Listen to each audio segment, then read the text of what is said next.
Pernah nggak kamu ngalamin, udah yakin banget sesuatu bakal jadi? Udah doa, udah afirmasi, semua kelihatan lancar. Tapi ujung-ujungnya malah gagal. Ternyata ada alasannya. Secara ilmiah, ada riset dari University College London nunjukin ketika seseorang terlalu yakin sampai terobsesi pada satu hasil, otaknya masuk ke mode over reward loop, di mana sistem dopamin aktif berlebihan, bikin otak ngarep banget hasil tertentu. Masalahnya, makin tinggi ekspektasi, makin besar hormon stres kortisol keluar sehingga hasilnya nggak sesuai. Fenomena ini disebut cognitive tightening. Pikiran jadi sempit, cuma ngelihat satu jalur. Padahal mungkin Tuhan lagi siapin jalur lain yang lebih baik. Aku ngalamin sendiri waktu mendaftar beasiswa kuliah ke luar negeri.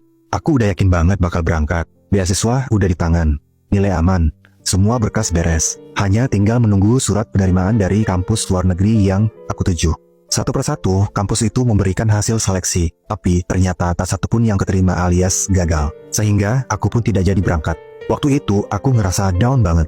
Tapi dari kejadian itu, aku perlahan menyadari ternyata saat kita terlalu yakin, bukan semesta yang menolak, tapi kita yang terlalu menyempitkan jalan rezeki sendiri dan tanpa sadar mengaktifkan hormon kortisol.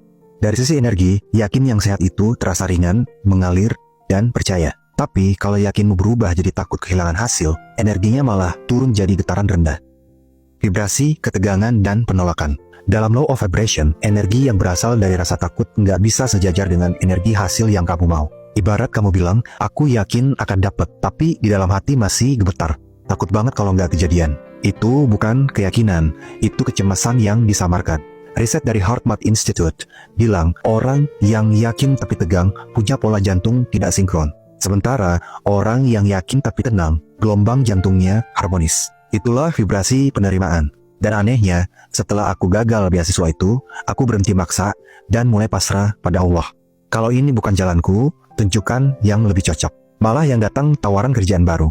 Dan 2 tahun kemudian, aku dapat beasiswa lain yang lebih pas. Di situ, aku benar-benar belajar. Kalau yakin itu bukan berarti memaksa hasil, tapi percaya pada arus yang sudah ditetapkan semesta. Dalam Islam, Allah nggak pernah nyuruh kita untuk mengendalikan hasil. Yang diminta cuma satu. Yakinlah. Lalu serahkan sepenuhnya kepadaku. Allah berfirman dalam surat Al-Waqiah ayat 95.